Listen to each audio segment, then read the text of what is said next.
Praise the lord. ఈ దినమున మనకు అనుగ్రహించబడిన శ్రేష్టమైన యేసయ్య మాట సామెతల గ్రంథం 16వ అధ్యాయం 3వ వచనం. నీ ఉద్దేశములు సఫలమగును. ప్రియమైన వారలారా, మన జీవితం ప్రతిరోజు చిన్న పెద్ద నిర్ణయాలు తీసుకోవాల్సిన అవసరత ఎంతో ఉంటూ ఉంది.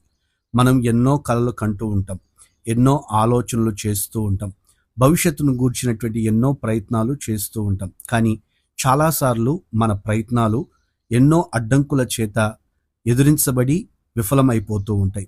దేవుని వాక్యం చెబుతుంది, సామెతల గ్రంథం 16వ అధ్యాయం 3వ వచనంలో, నీ పనుల భారము యెహోవా మీద నుంచుము, అప్పుడు నీ ఉద్దేశములు సఫలమగును. అంటే మన ఉద్దేశములు దేవుని చేతిలో పెట్టినప్పుడు ఆయన వాటిని స్థిరపరిచి సఫలపరుస్తాడు.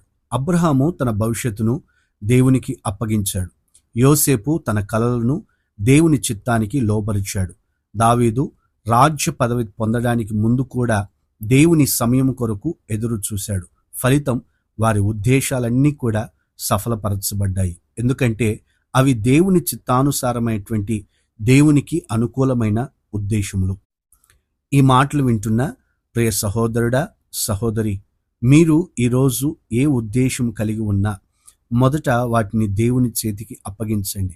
ఆయన మీ ఉద్దేశములన్నిటినీ సమర్థిస్తాడు. మీరు మీ జీవితంలో దేవుని చిత్తాన్ని నెరవేర్చగలిగితే ఆయన మీకు ఉన్న ఉద్దేశములన్నిటినీ గొప్పగా నెరవేరుస్తాడు. ప్రార్థన. మా ఉద్దేశములను నెరవేర్చగలిగిన దైవమా, మీకు స్తోత్రం. మా ఉద్దేశాలు, మా కలలు, మా ప్రణాళికలు అన్నీ కూడా మీ చేతిలో ఉంచుతూ ఉన్నాం. మా జీవితానికి పరిపూర్ణమైనటువంటి మీ చిత్తాన్ని జరిగించండి. మా మార్గాలు మీ దృష్టికి అంగీకారముగా ఉండునట్లుగా మీ సహాయం అనుగ్రహించండి. ఎవరెవరి హృదయంతరంగాల్లో అయితే ఏ ఏ ఉద్దేశాలు నెరవేర్చబడాలి, ఇవి మా కుటుంబానికి అవసరమో ఆశీర్వాదకరమో అని యోచిస్తూ ఉన్నారో, ఆ ఉద్దేశాలన్నీ కూడా మీ చిత్తానుసారంగా వారి జీవితాల్లో నెరవేర్చమని యేసు నామమున ప్రార్థిస్తున్నాము తండ్రి. ఆమెన్. God bless you. దేవుడు మిమ్మును దీవించునుగాక.